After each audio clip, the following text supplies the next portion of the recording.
안녕하세요. 다른 분들은 어떤 마음으로 사연을 보냈는지 모르겠지만 전 그렇게 마냥 홀가분한 마음으로 사연을 보내는 것이 아니라 조금은 찝찝하기도 합니다. 고해성사를 하는 마음으로 이렇게 제 얘기를 해보고자 마음을 먹었으니까요. 저에게 일어난 모든 일들이 제가 그동안 살면서 지어온 죄를 억보처럼 막고 있는 것이 아닌가 그런 생각을 하기도 합니다. 죄 많고 한많은 40대 여성의 구독자입니다.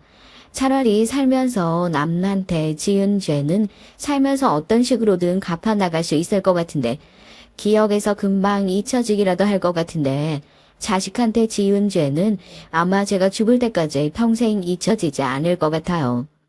제가 학교로 다닐 때까지만 하더라도 전 집안에서 촉망받는 그저 꿈 많은 여학생이었습니다. 살면서 원하는 것을 다 가질 수 있을 정도로 여유로운 형편은 아니지만 그래도 화목함이 곧 자산이라고 생각하고 살았으니까요. 성실하게 제 몫을 다하면서 사시는 부모님 밑에서 저 역시 내가 열심히 살겠다는 의지만 있으면 적어도 남들에게 피해는 안 끼치고 살 수 있구나. 그 성실성 하나만큼은 배울 수 있었으니까요. 벌이가 크지 않아도 형편이 여유로운 것도 아니었지만 배울 거 하나는 많은 집이었다고 장담할 수 있습니다. 우리 딸은 대체 커서 뭐가 되려고 엄마 아빠가 해준 것도 없는데 이렇게 혼자서 알아서 다 잘하니? 네가 조금만 더 잘난 집에 태어났으면 얼마나 좋았을까? 저희 어머니는 항상 네가 조금만 더 잘난 집에서 태어났으면 어땠을까 하는 소리를 입에 달고 사시는 분이었어요. 그 당시에 저희 학교에는 특별반이라는 게 있었거든요. 전교 1등부터 전교 20등까지 딱 20명만 그 특별반 안에 들어가려고 학원에서는 특별반 대비 수업이라는 것을 만들어서 애들을 가르치기도 했었고 엄마들은 비싼 개인 교습을 시켜서라도 자기 아이를 그 특별반 소속으로 만들기 위해서 애를 썼어요. 특별반에서 정말로 특별한 수업이 진행되는 것보단 좋은 학교와 좋은 직업이 보장되어 있는 우등생 커뮤니티를 만들어주고 싶었던 부모님들의 욕심이 먼저였겠죠. 전 그런 특별반에서 유일하게 학원도 과외도 다니지 않는 학생이었고요.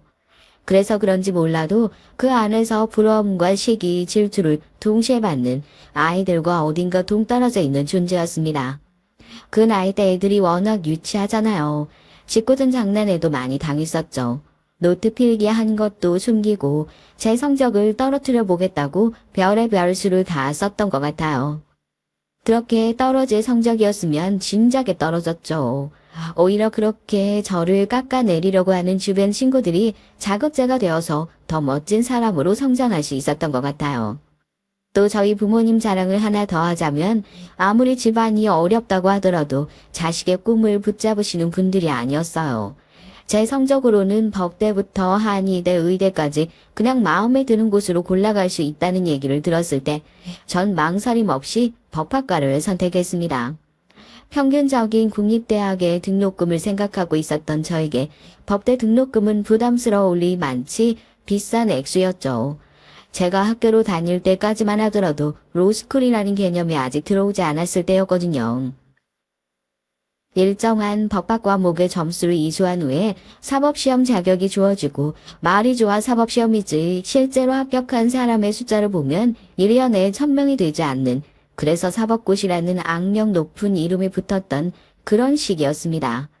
주변에 사법고시로 준비한답시고 40이 다 되어가는 나이에도 책상 앞을 떠나지 않는 사람이 많았던 시절이었기에 여유롭지 않았던 형편에 하나밖에 없는 딸을 법대에 보낸다는 것이 부모님으로선 쉽지 않은 결정이었을지도 몰라요. 그러나 두 분은 저에게 믿음이 있으셨대요. 가치 투자라고 하나요? 제가 어떤 선택을 하든 제 선택에 투자를 했을 때 절대 실패하지 않을 거라는 믿음이 있으셨다고요. 당시에 등록금을 내려면 당장 빚을 내서 납부할 수밖에 없는 상황이었음에도 불구하고 무리해서 대학에 들어갔어요. 그런 부담감을 안고 들어갔으니 저도 1분 1초를 허투루 살았던 적이 없었고요. 환경이 사람을 만든다고요. 왜 기를 쓰고 그 특별반에 들어가려고 했는지 그제서야 알겠더라고요.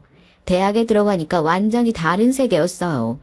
평생 공부만 열심히 하면 성공할 수 있을 거라 생각하고 살았는데요. 공부만 잘한다고 되는 게 아니더라고요. 주변 친구들은 시험에 합격하기 위해서 선배들을 찾아뵙고 학교로 다니면서 벌써부터 연줄이라는 걸 만들고 족보라고 불리우는 것들을 주고받으면서 자기들끼리 끈끈한 네트워크를 만들어 나가기 시작했습니다. 그 사이엔 학연, 지연, 혈연이라는 게 존재했죠.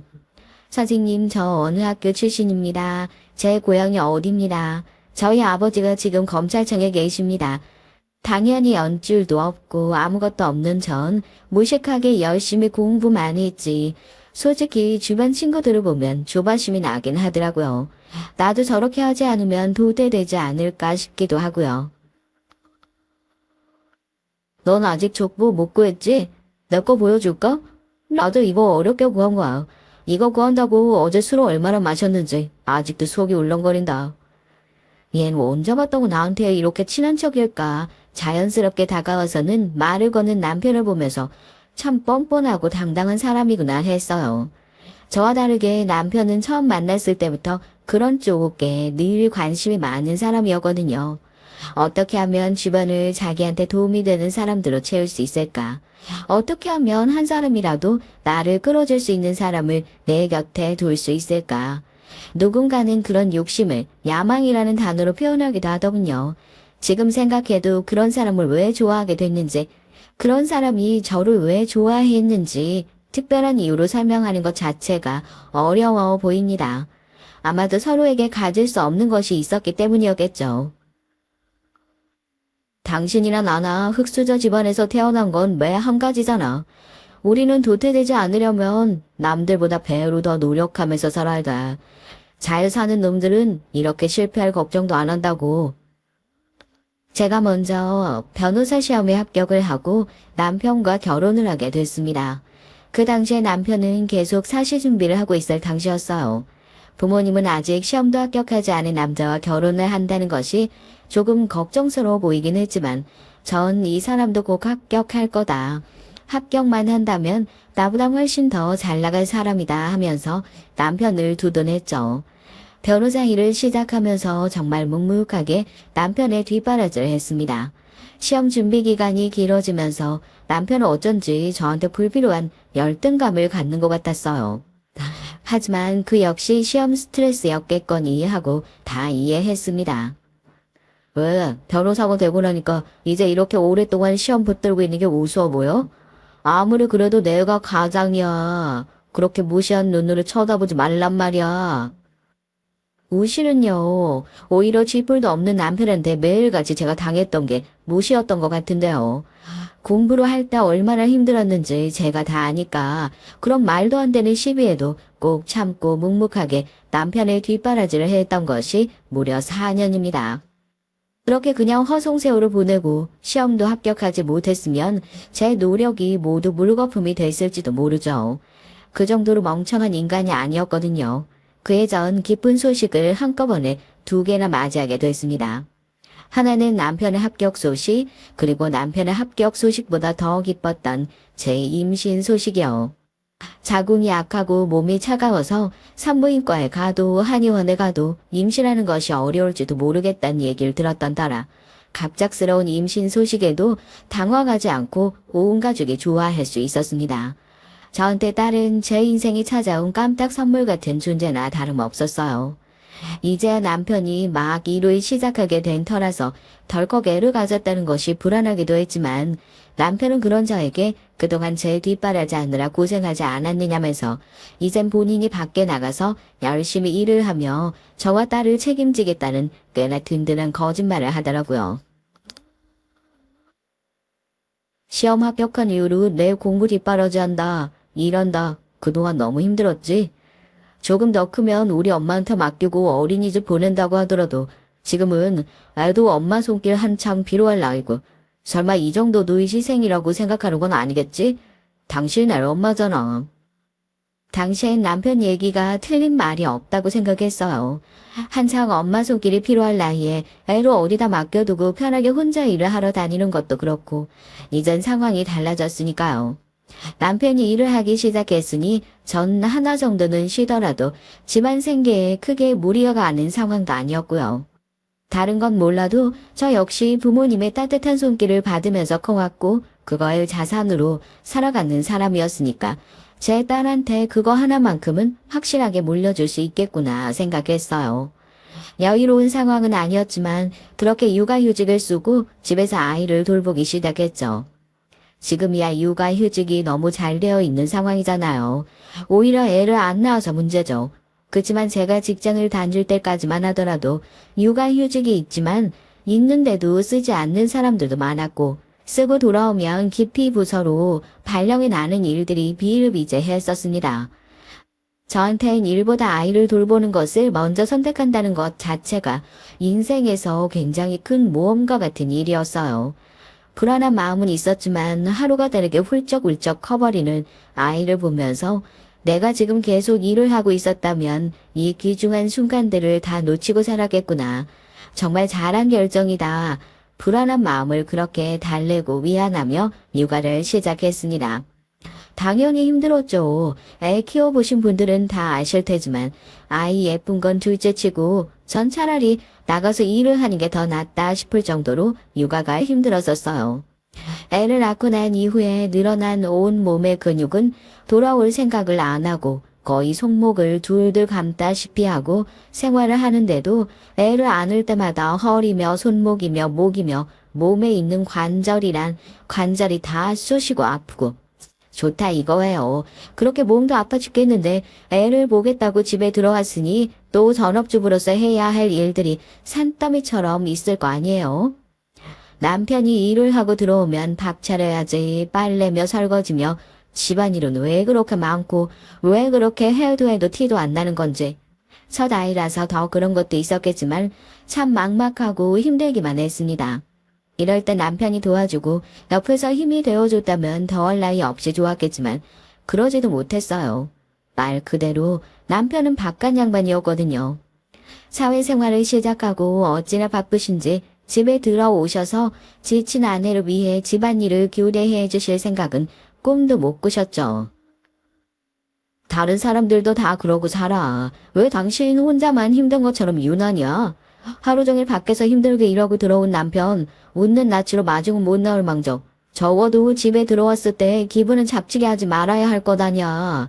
매일같이 목 늘어난 티셔츠 입고 눈 밑에 시커매져서 죽겠다는 표정으로 앉아있는 거 보고 있으면 나도 뭐 속이 편한 줄 알아. 나도 그런 꼴 보고 싶지 않아. 애 낳아서 좋다고 했던 건 당신이잖아. 그러면 뭔가 책임을 져야지. 누가 보면 애는 저 혼자 낳은 줄 알겠어요. 애 아빠로서의 자각이 전혀 없는 사람이었죠. 육아는 도와주는 게 아니라 같이 하는 거라는 개념을 전혀 이해하지 못하더라고요. 자기는 밖에서 돈을 버는 사람이고 전 집에서 애를 보는 사람이고 아이를 보는 것은 당연히 엄마가 해야 할 일이다. 그건 내가 밖에 나가서 일을 다시 시작했을 때에도 변하지 않은 진리다.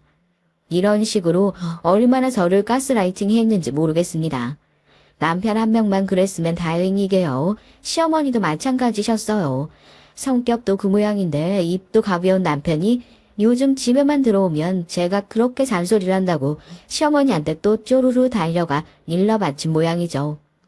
집에 반찬을 가져다 주시겠다며 수시로 들락날락 하시던 시어머니도 저한테 한 소리 하시더라고요. 하여튼 난 변호사 며느리 그렇게 싫다고 얘기를 했는데도 굳이 결혼을 하겠다고 난리를 치더니 지금 봐라 이게 무슨 꼴이니? 하여튼 똑똑한 애들은 지 잘난 맛에 사느라고 가정 돌볼 생각을 전혀 안 한다니까. 나 때는 말이다. 애 없고 나가서 밭일도 하고 그랬어. 너도 어차피 직장 들어가고 하면 나한테 애 맡기고 해야 할 텐데 그건 안 부끄럽다니? 흔히들 산후 우울증이라고 하죠. 남편과 시어머니의 합세에 전 결국 산후 우울증을 앓게 됐어요. 그 당시에 제 키가 160이 조금 넘는데 거의 80kg 가까이 살이 쪘었거든요. 회사 복귀는 둘째치고 저한테 선물 같았던 아이였는데도 불구하고 어느 순간부터 애 우는 소리가 너무 듣기 싫은 거 있죠. 우울증이 그렇게 무섭더라고요. 이 애 울음소리 하나 때문에 내 인생이 전부 망해버린 것 같고 엄마라는 존재는요. 애를 낳는 순간부터 내 이름이 지워지는 것 같더라고요. 애를 낳기 전에 분명히 전 회사에서 제 일을 잘 해나가면서 1인분이 뭐예요. 2인분, 3인분의 몫을 하는 멋진 커리어 우먼이었던 것 같은데 지금은 1인분도 제대로 해내지 못하는 사람이었고 손가락질을 받고 무시를 당하는 것 같아 견디기가 힘들었습니다. 주변에다가 이런 얘기를 하니까 그럼 혼자서 잘 살지, 남자랑 살고 싶어 결혼하고 남들처럼 살고 싶어 애까지 낳아놓고 나서 이렇게 뼛속까지 이기적인 생각을 하는 거냐고요. 오히려 제가 가진 생각이 엄마가 절대 하면 안 되는 생각인 것 마냥 몰아붙이더라고요. 제 편을 들어주는 사람이 단 한 명도 없었습니다. 나름대로 산후 우울증을 극복해 본다고 아이를 안고 사람들이 많이 다니는 공원에도 가보고 백화점에도 가보고 어디를 가든지 나만 빼고 다 행복하게 지내고 살고 있는 것 같은 모습을 보고 더욱 괴로울 뿐이었어요. 백화점 화장실에서 기저귀로 가려고 아이를 잠깐 내려놨는데 어디가 불편한 건지 모르겠지만 아이가 정말 기가 찢어져라 울기 시작하더라고요. 지나가던 사람들이 대체 무슨 일인가 하고 다 쳐다볼 정도였지만 지칠 대로 지쳐버린 전 아무것도 하지 못하고 아이를 그대로 방치해두고 멍한 표정으로 지켜보고만 있었어요. 누군가 애기 엄마 정신 좀 차려봐요 하는 소리에 놀라서 얼른 아이를 안고 도망치듯 집으로 돌아오고 나서야 내가 이대로 애를 계속 돌보면 안 되겠구나. 지금 정말 심각한 상황에 처해 있구나. 객관화가 되더라고요. 나 아무래도 이대로 멀쩡하게 애 보기 힘들 것 같아. 친정 부모님한테 잠시 애 좀 맡기고 병원부터 다닐게. 정상이 아닌 것 같아. 이러다가 애도 위험하겠다 싶어. 나 좀 도와줘 여보. 나 정말 우리 딸 잘 키워보고 싶어. 남편에게 울면서 거의 빌다시피 부탁을 했어요. 뭐라고 하겠어요. 그러라고 하죠. 아이를 친정 부모님께 맡기고 전 이미 망가진 마음을 고치는데 전념했습니다. 시어머니는 남들 다 낳는 애 하나 낳아놓고 별 유난을 다 떤다며 혀를 끌끌 차셨지만 그만큼 제가 필사적이었어요. 남편은 어땠냐고요? 놀랍게도 아무런 관심이 없었습니다. 제가 병원에 다니든 말든 하나밖에 없는 자기 딸을 제 친정에 맡겨 놓든 말든 오로지 자기의 성공과 출세를 위해 눈이 먼 사람처럼 행동했죠. 접대를 해야 한답시고 매일같이 술을 마시고 늦게 들어오는 날이 허다했고 누가 봐도 술을 마시고 집에 들어오지 못한 게 뻔한데도 당직을 섰다 우기더라고요. 주말에 애를 보러 친정에 갈 때도 일정이 겨우 맞아야 따라가서 애 아빠가 아니라 무슨 동네에 세워놓은 장승마냥 서 있다가 돌아오곤 했어요. 골프며 테니스며 출세를 위해서 해야 하는 것들이 어찌나 많던지요. 그 당시 남편을 왜 잡들이하지 않았냐고요? 초반에 저도 했죠. 해봤자 아무런 의미가 없다는 걸 알기 전까지요. 전 지금 정상적으로 마음을 쓰기도 어려운 상황이지. 하나밖에 없는 딸은 친정에 맡겨져 있지. 남편은 바쁘다며 맨날 밖으로 나들고 있지. 그 상황에서 과연 제가 남편을 1순위로 생각했을까요? 아니요. 하루라도 빨리 나아져서 딸을 데리고 와야겠다는 것이 제 생각이었어요. 그래서 눈에 뻔히 보이는 것도 못 본 척하고 아무리 화가 나도 꼭 참았던 건데 그 미련함이 이렇게 부메랑이 되어 되돌아올 줄은 정말 몰랐습니다. 그게 무슨 소리야? 당신 지금 제정신이야? 당신이 어떻게 그래? 당신이 사람이라면 나한테 그런 소리 하면 안 되는 거 아니야? 넌 나한테 미안하다는 생각 안 드냐? 애 낳고 집에서 퍼질러져서 뒤룩뒤룩 살만 찌고 있는 건 내가 다 이해해줬지. 그런데 애는 정작 친정에 맡겨놓고 그럼 네가 집에서 하고 있는 게 뭐가 있는데? 너도 그냥 산후 우울증 그거 핑계대고 집에서 놀고 있는 거 아니야. 굳이 이혼 기책 사유를 따지자면 너한테 있는 게 맞지. 됐다. 이제 너랑 얼굴 마주보고 더 얘기하는 것도 싫고 서로 구질구질하게 붙잡는 것도 아니잖냐? 최소한 이제 내 발목은 잡지 말아야지. 위자료는 섭섭하지 않게 챙겨줄 테니까 업계도 좁은데 서로 소문날 일 만들지 말고 조용히 갈라서 자. 필사적으로 노력한 저에게 찾아온 것은 남편의 이혼 통보였습니다. 심지어 제가 산후 우울증으로 정신과 치료를 받았던 내역까지 받아와서 이혼 사유는 명백하게 저에게 있으며 제가 우울증으로 인해 가정을 돌보는데 소홀했다. 정신적으로 안정이 되어 있지 않은 엄마에게 아이를 맡길 수 없다며 소송에서 끝도 없이 불리하게 저를 몰아세워갔어요. 왜 저렇게까지 하나 싶어 알아보니까 남편에게 숨겨둔 여자가 있더라고요. 한 다리를 건너면 저 역시도 뻔히 아는 후배 변호사였습니다. 아버지가 검사장까지 지내시던 분이라고 하시더라고요. 확실히 본인을 끌어줄 수 있는 인맥을 하이에나처럼 찾아 헤매고 있던 남편에게 그보다 더 좋아 보이는 줄이 또 있었을까요?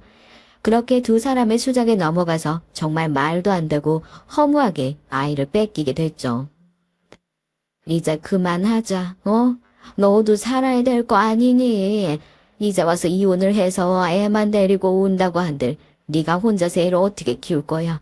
저쪽에서 애까지 데려가고 싶다고 위자료까지 다 챙겨준다고 그렇게 얘기할 때 차라리 뒤도 안 돌아보고 나오는 거에 너한테는 더 옳은 선택일 수 있어. 지금이야 자식이랑 생이 이별하는 것 같고 피눈물 나겠지만 멀리 생각해보면 그렇게 나쁜 선택도 아니다. 난 내 자식 생각 먼저 할란다. 저희 부모님 역시 굳이 저쪽 집에서 애까지 데려가겠다고 하는데 네가 아이를 필사적으로 지켜야 하는 이유가 대체 뭐가 있냐면서 아이 없이 이혼할 수 있는 상황을 나중이 되면 감사하게 생각해야 할지도 모른다 얘기를 하셨어요. 어떻게든지 제 고집을 꺾지 말았어야 했는데 커리어가 끊기고 소송을 길게 이어나갈 만한 여력도 없었고요. 모든 것이 변명이긴 했지만 그 당시에 저에게 아이를 지킬 만한 힘이 없다는 것은 확실했습니다. 결국 거액의 위자료를 받고 남편과는 이혼을 하게 됐어요. 이혼하고 6개월 동안은 일이고 뭐고 다시 복귀 못할 거라는 생각을 했습니다. 밤에 자려고 누우면 가슴에 불덩어리를 올려둔 것처럼 가슴이 활활 타는 것 같았죠. 난 자식을 버린 엄마다. 난 평생 이 죗값을 치르면서 살아야 한다. 이제는 더 이상 아기가 하루가 다르게 커가고 행복해하는 모습을 볼 수 없다는 것이 너무 괴롭고 끔찍했어요. 누구를 원망할 수도 없었죠. 결국 그렇게 아이를 두고 나온 것은 제 선택이었으니까요. 그렇다고 이혼을 한 이후에 저라고 마냥 그렇게 다 포기한 채로 한심한 인생을 살았던 건 아닙니다. 어느 정도 시간이 지나고 나니까 전 남편에 대한 복수심이 인생을 살아가는 좋은 원동력이 되더군요. 내가 이렇게 아무것도 못하고 지쳐서 쓰러져 있는 것이 어쩌면 전 남편이 가장 원하던 내 모습일지도 모른다는 생각이 드니까 마냥 이렇게 있을 수만은 없다는 생각이 들었고 그때부터 다시 복귀를 하기 위한 준비를 시작했어요. 사연으로 적으니 그간의 고생이 몇 줄로 퉁쳐지는 것 같아 그렇기도 하지만 남 힘든 얘기 구구절절 적어봤자 한숨만 푹푹 나오지 뭐 좋은 일이 있다고요. 이혼을 하고 자식을 뺏겠다는 생각으로 괴롭기도 했지만 언젠가 자식을 되찾아오겠다는 생각으로 아득바득 살다 보니 10년이란 시간이 쏜살같이 흘러갔어요. 마냥 괴롭고 먹구름만 가득 껴있을 줄 알았던 제 앞날에도 조금씩 그 구름이 걷히면서 빛이 들기 시작했던 것이 아마 그맘때쯤이었던 것 같습니다. 전 지역을 옮겨 변호사 사무실을 개업하고 가사 전문 변호사로 활동을 하기 시작했고 의뢰인의 고통을 충분히 이해할 수 있는 사건들을 숱하게 겪어서인지 승소율도 꽤나 높고 입소문을 타기 시작해서 나름 제가 살고 있는 지역에선 잘 나가는 변호사로 이름을 날리는 사람이 됐죠. 그렇게 성공한 사람이 됐는데도 마음 한구석이 허한 건 참 어쩔 수 없는 것 같았어요. 제가 한창 변호사로 잘 나가고 있을 때 상대측 변호사로 우연히 전 남편을 만나게 됐습니다. 업계가 좁다 말은 들었지만 또 상대측 법률 대리인으로 전 남편을 다시 만나게 될 줄 누가 알았겠어요. 처가살이를 하면서 제대로 기도 못 펴고 살고 있다는 소문을 익히 듣긴 했었거든요. 조강 지쳐버리고 애까지 데리고 처가살이 시작하면 탄탄대로가 보장되어 있을 줄 알았겠지만 말 그대로 힘도 없고 백도 없는 남자였으니 그 집에서 거의 머슴살이나 하면서 살고 있답니다. 새로 결혼한 어린 마누라가 승승장구하면서 잘 나가는 동안 본인은 그 마누라 해결하기 까다로워하거나 집안에서 꺼리는 사건을 도맡아는 뒤치다거리나 하는 종놈으로 전락하게 되었다는 소식을 들었을 때 막혔던 속이 뻥 뚫린 것처럼 시원하더라고요. 허나 걱정이 되는 건 제 딸이었습니다. 전 남편이야 그 집에서 종놈 취급을 받고 살든 말든 뭐 밥이야 제대로 얻어먹든 말든 제 알 바가 아니었지만 하나밖에 없는 제 소중한 딸이 혹시라도 그 집에서 구박이나 받으면서 살고 있지 않을까 덜컥 걱정이 되더라고요. 대형 로펌 소속으로 당연히 이길 줄 알았던 사건에서 보기 좋게 콧대가 눌린 전 남편이 어깨가 축 처져서 법정에서 나오는 꼴을 보면서 제가 먼저 조롱을 해줬어요. 무조건 큰 데만 들어가면 잘 나갈 줄 아는 그 정신머리를 고쳐야 돼 당신은. 그러니까 평생을 성공을 못하고 사는 거지. 그렇게 로펌에서 뒤치다거리나 하고 처갓집 뒤치다거리나 하다가 죽었으면 좋겠어. 그렇게 사는 것 같아서 참 보기가 좋네. 조강지 쳐버리고 뛰쳐나간 건 본인이니까 입이 10개라도 할 말이 없었겠죠. 고개를 푹 숙이더라고요. 의뢰인이 꽤나 잘 나가는 기업인이라서 아마 패소하고 나면 복귀 후에 욕을 바가지로 얻어먹을 텐데 저한테 한 소리 듣는 것보다 돌아가서 회사에서 들을 구박이 더 걱정스러웠던 모양입니다. 그런 전 남편을 뒤로하고 제 사무실로 돌아가고자 차 문을 열었는데 갑자기 저를 잡아 세우더라고요. 이게 뭐 하는 짓인가 했더니 전 남편의 입에서 나온 뜻밖의 이름, 제 딸의 얘기였어요. 아무렇지 않게 그냥 가버릴 생각이었는데 딸의 이름을 듣는 순간 그 자리에 얼어붙기라도 한 것처럼 아무것도 할 수 없겠더라고요. 윈조가 나 아준 엄마 궁금하다고 그러더라. 애 다시 데려가라는 소리 아니고 지가 보고 싶다는데 어떡하냐? 연락처 줄 테니까 연락이나 해봐. 너도 엄마니까 애 얼굴은 보고 싶을 거 아냐. 괜히 만난다고 아영한테 얘기하지 말고. 가뜩이나 요즘 예민하니까. 대체 무슨 바람이 불었는지 몰라도 전 남편은 저에게 딸애가 낳아준 엄마를 궁금해한다면서 전 남편의 상간녀이자 제 딸의 새엄마한테만 말하지 말고 아이를 만나볼 생각이 없냐 얘기를 하더라고요. 심장이 미칠 듯이 뛰었습니다.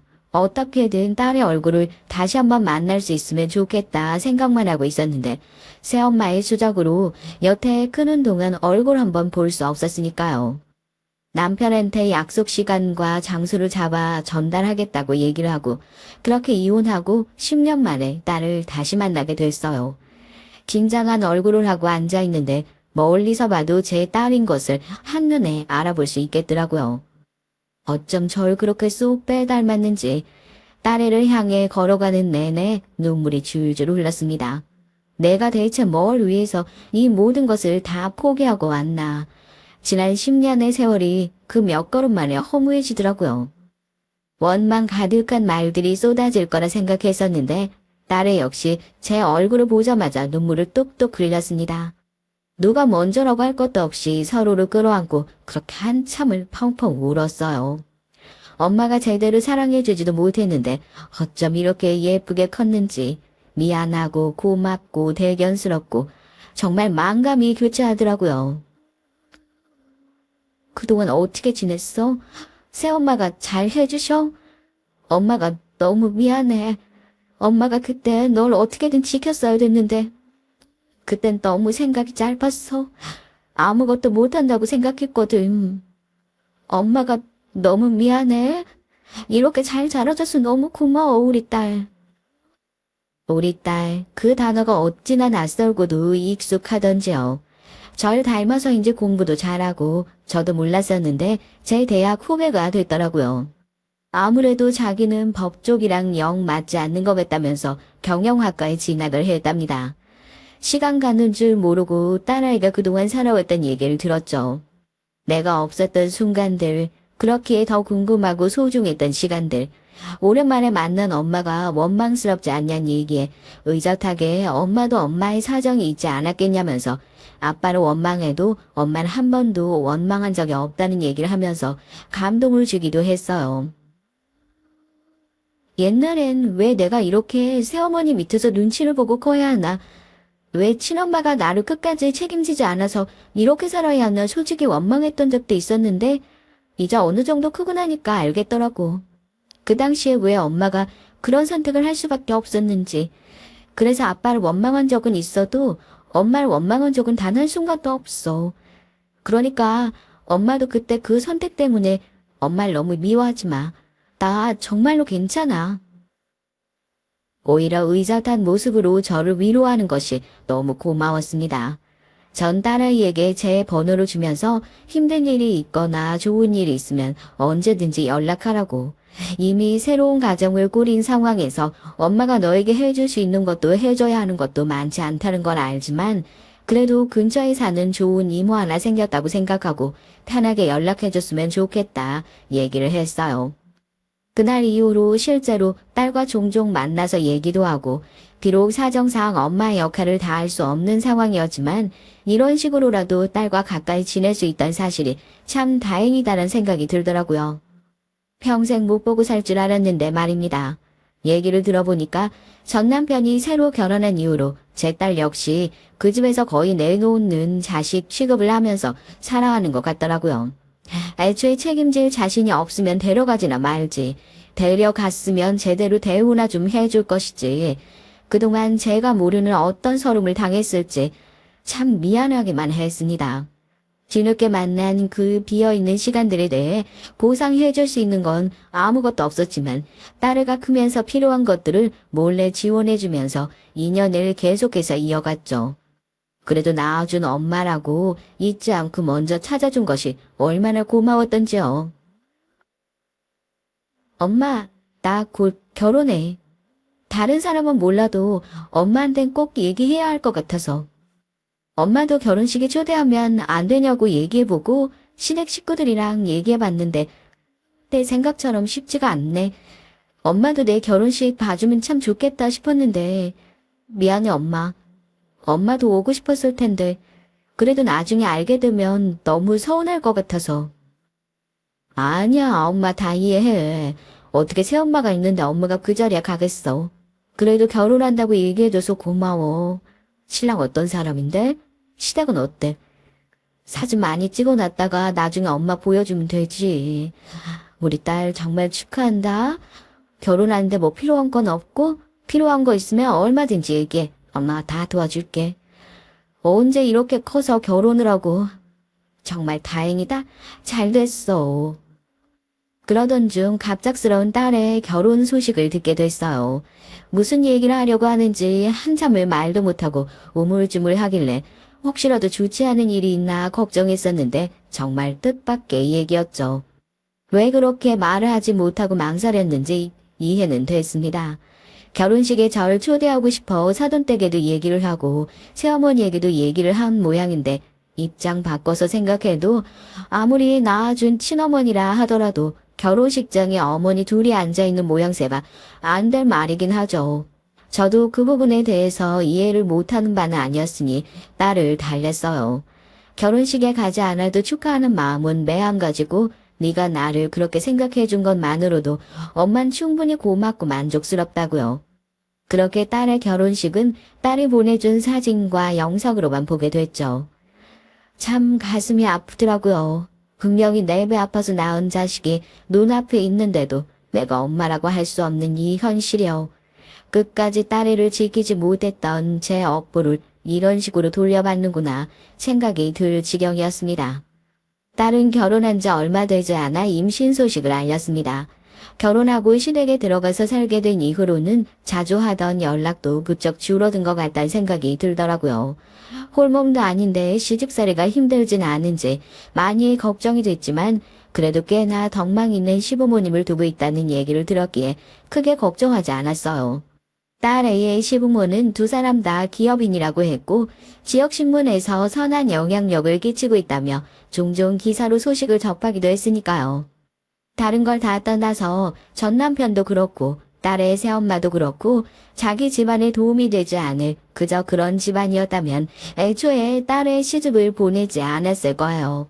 원래 그런 사람들이니까요. 입덧이 요즘 심하다고? 뭐 먹고 싶은 거 있으면 엄마가 좀 가져다 줄까? 엄마 진짜 미안한데 혹시 내가 주소 알려줄 테니까 킥으로 좀 보내줄 수 있을까? 아니, 내가 불편해서가 아니고 시댁 눈치가 보여서. 미안해 엄마. 미안해요. 딸애와 저의 관계가 그렇다 보니 웃어 넘기지 못할 일들도 종종 있었어요. 입덧이 심한 딸이 혹시라도 시댁에서 밥을 제대로 챙겨 먹지 못하고 있을까 걱정이 되어 연락을 하니까 처음엔 괜찮다, 사 먹으면 된다 얘기를 하며 거절하던 딸이 혹시 퀵으로 반찬을 보내줄 수 있냐고 물어보더라고요. 그때 알았죠. 딸이 시댁에서 저의 존재를 이미 알고 있고 탐탁지 않게 생각하는 것을요. 미안해 어쩔 줄 몰라 하는 딸에게 아무렇지 않은 척 그럴 수 있다. 뭘 그런 걸로 미안해 하고 그러냐 얘기를 했지만 그런 얘기를 듣는 제 속도 말이 아니었습니다. 시댁에 들어간 이후로 딸이 의도적으로 절 멀리하고 피하고 있다고 느껴지긴 했지만 그 상황에서 제가 할 수 있는 거라고는 아무것도 없었어요. 멀리서 딸아이를 챙겨주는 것 외에 할 수 있는 게 없었지만 그런 처지가 퍽 자존심이 상하기도 했어요. 가장 자존심이 상했던 건 그런 일로 기분이 나쁘다고 해서 기분 나쁜 티를 낼 수 있지도 않은 제 처지였습니다. 제가 업보 얘기를 계속하지만 결국 이 모든 상황을 만든 것은 그때 끝까지 딸을 책임지지 못하고 집을 떠나온 제 탓이겠거니 하고 저를 원망하는 수밖에요.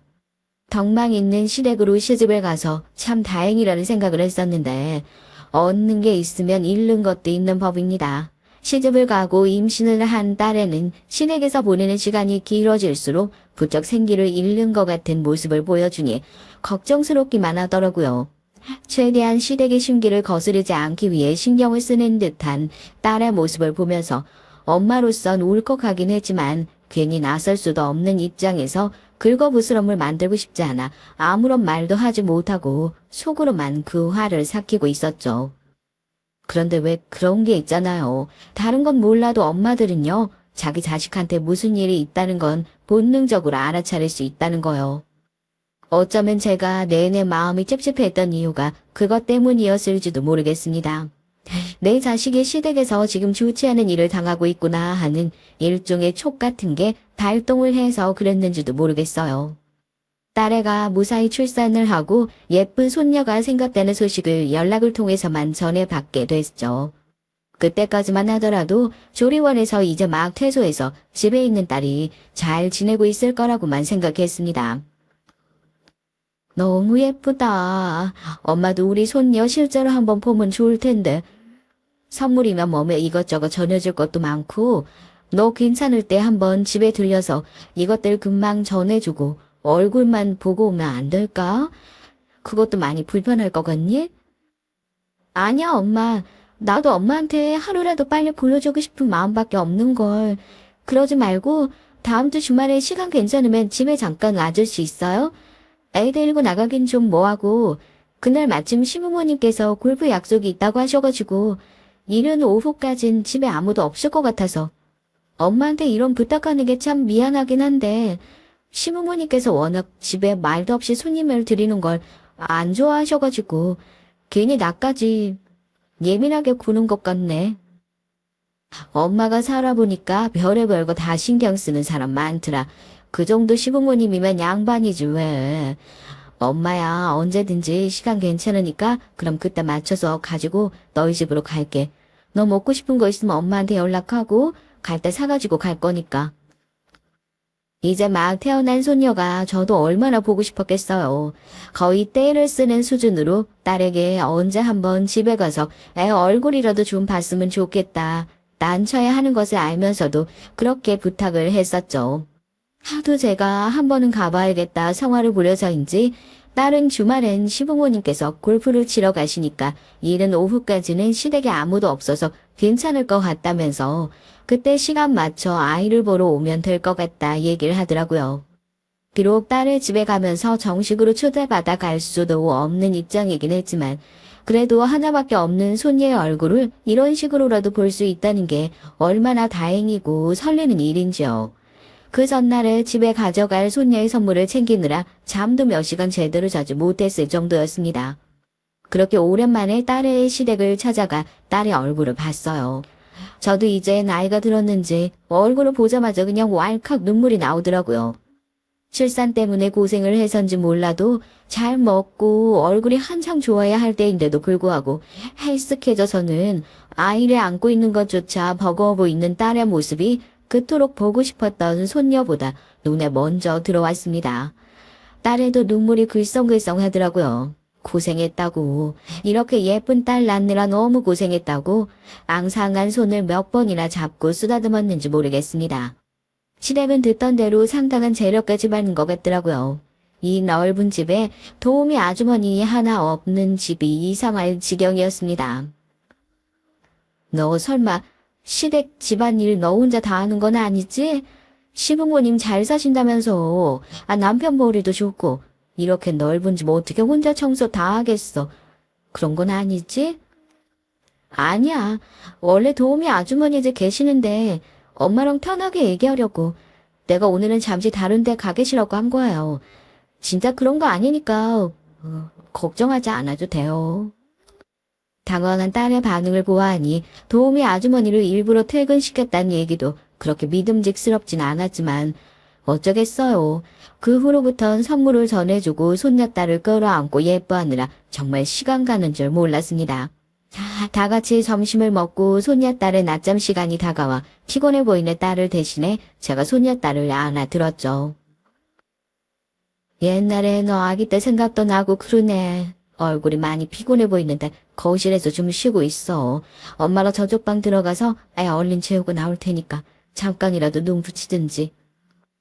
잠투정이 어찌나 심하던지 커튼을 다 쳐놓고 문을 닫고 손녀딸을 안고 20분이 넘게 방 안을 왔다 갔다 하는데도 쉽게 잠에 들지 않더라고요.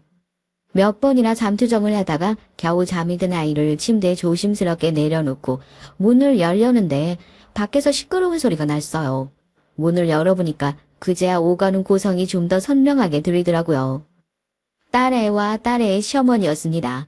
늦지막히 들어올 거라고 해서 크게 신경 쓰고 있지 않았는데 이 시간에 어쩐 일인가 하고 놀라는 마음 반, 이게 뭐라고 내가 이렇게까지 숨어 있어야 하나 하는 마음 반이었죠. 그런데 그 뒤에 이어지는 얘기를 듣고 저 정말 깜짝 놀랄 수밖에 없었습니다. 그동안 딸이 이 집에서 어떤 취급을 받고 살아왔는지 그 짧은 대화만으로도 충분히 알 수 있었으니까요. 엄마께서 잠깐 하빈이 얼굴만 본다고 하셔가지고 오신 거예요. 점심 같이 먹고 오시기 전에 가시려고 했었어요. 그래도 저희 엄마고 손녀딸 얼굴 보고 싶으신 거 당연하잖아요.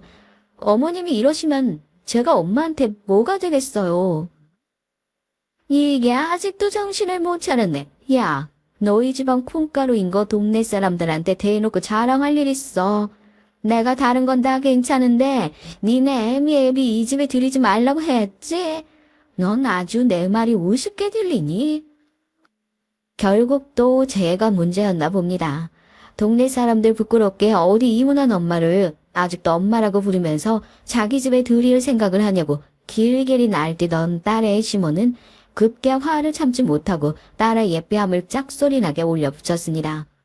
그 황당한 광경에 저도 더 이상은 참을 수 없다 싶어 문을 확 열어 젖히고 그 앞에 나서 사돈의 머리채를 잡고 뒤로 확 잡아당겼죠. 야, 너 미쳤어. 이게 지금 뭐 하는 짓이야? 당장 이거 안 놔. 남의 집 귀한 자식 얼굴에 손을 대놓고 겨우 이 정도의 아프다 소리가 나와?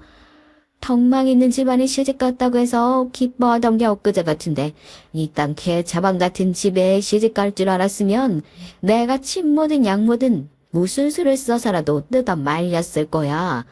당신 내가 뭐 하는 사람인 줄 몰랐지? 당신이 그렇게 무시하는 콩가루 집안에서도 이런 사람 나올 수 있으니까 똑똑히 알아두라고. 사돈의 머리채를 끝까지 놓지 않은 채로 명함을 꺼내 눈앞에 보여주었습니다. 허우적거리면서 명함을 잡은 사돈은 변호사라는 직함을 보더니 깜짝 놀라더라고요. 어디서 밥벌이도 제대로 못하고 살고 있는 사람일 줄 알았나 봅니다. 그 와중에도 이혼 전문 변호사나 하는 주제에 뭐가 잘났다고 이렇게 훈계질이냐, 내가 누군 줄 아냐, 우리 집안이 움직이면 어떻게 되는 줄 아냐, 쉴 새 없이 자기 집안 얘기를 하면서 저를 깔아뭉개려고 하더라고요. 하나를 보면 열을 안다고 처음 얼굴을 본 저한테도 이러는 사람이 저희 딸한테는 그동안 얼마나 더 시집살이라는 명목하에 난리를 피우고 있었을지 생각을 하니까 분통이 터져서 말이 안 나오더라고요. 고작 이혼 변호사? 내가 지금 이 업계에서 얼마나 잘 나가는지, 그동안 여기에 얼마나 오래 있었고, 그렇게 쌓아온 법조계 인맥이 어떻게 되는지, 너 같은 건 절대 죽었다 깨어나도 모르지. 그 법조계 인맥 한번 움직이면 그 잘난 너네 회사 하루아침에 거지꼴 나는 것도 금방이라는 것도 말이야. 그러니까 네가 지금 무서운 줄 모르고 이렇게 앞뒤 분간 못하고 나한테 달려드는 게 아니겠어? 제발 싸울 때 상대가 누군지 똑바로 보고 덤벼야지. 그리고 남의 집 귀한 자식 얼굴에 손 올릴 생각 다시는 하지 마. 알겠어? 제 자식이 맞았는데 정신 안 나갈 부모가 어디 있겠어요. 잡고 있는 머리를 더 확 잡아당기고 저도 시원하게 똑같이 뺨 한 대 짝소리 나게 올려 붙여줬습니다. 평생 남 때려보기만 하고 맞아본 적 없는 모양이더라고요. 그거 한 대 맞았다고 아프다고 바닥을 대굴대굴 구르면서 지금 자기 친 거냐고 변호사가 이러도 되는 거냐 폭행죄로 고소할 거라고 길길이 날뛰길래 아직 정신 못 차렸구나 싶어 손을 다시 번쩍 올렸습니다. 이게 사람이 학습 능력이라는 게 무서워요. 아까 한 대 맞아봤다고 다시 손을 드니까 또 맞을까봐 그건 또 무서웠던 모양이더라고요. 또 팔로 머리를 감싸 안고 몸을 웅크리는 것을 보니까요. 저게 별거 아닌 사람이 내 딸을 그동안 그렇게 괴롭혔던 거구나. 기가 막혀서 헛웃음이 나오더라고요. 폭행죄? 어디 100번이고 1000번이고 고소해봐. 내가 너한테 합의금 물어줄 것 같아? 구질구질하게 돈 몇 푼 쥐어주면서 합의해달라고 비느니 너한테 시원하게 고소당하고 말지. 근데 나 고소하려면 그거 하나만 알아도 내가 절대로 혼자 죽는 사람은 아니거든? 이혼하면서 나도 깨달은 게 있는데 멀쩡하게 내목하면서 잘 사는 게 제일 속 시원한 복수라고 생각했는데 그게 아니더라고. 다시는 나한테 목 기어오르도록 애초부터 너네 같은 것들은 싹을 지근지근 밟아줘야 정신을 차리는 경향이 있더라. 똑똑히 기억해도 내 이름 모르고 고소장 하나라도 접수되거나 우리 딸한테 앞으로 이 일 가지고 뭐 하나라도 꼬투리 잡고 넘어지는 날엔 니네 회사 얼마나 공들여서 그동안 꾸며왔는지 모르겠지만 내가 무슨 수를 써서라도 다 무너뜨릴 테니까 알겠어? 그리고 나서 딸의 손을 붙잡고 손녀딸을 들쳐안고 그 집을 확 나와버렸어요. 딸에는 뭐가 그렇게 눈치가 보이는지 차를 타고 가는 내내 저한테 미안하다고 엄마한테 그런 꼴을 보여서 그런 소리를 듣게 해서 너무 미안하다며 몇 번이나 사과를 했습니다. 제가 딸한테 그랬어요. 오늘 엄마가 보고 들은 건 엄마의 업보라고 생각하고 넘어갈 수 있어도 네가 그동안 집에서 당했던 모든 일들은 그건 엄마 업보 아니라고. 네 선택이라고요. 아이가 있어서 선택이 쉽진 않겠지만 앞으로 남아있는 네 인생과 손녀딸의 행복을 위해서 진지하게 결혼 생활을 유지하는 것에 대해 고민을 해봤으면 좋겠다 얘기를 했죠. 딸도 울면서 알겠다고 하더라고요.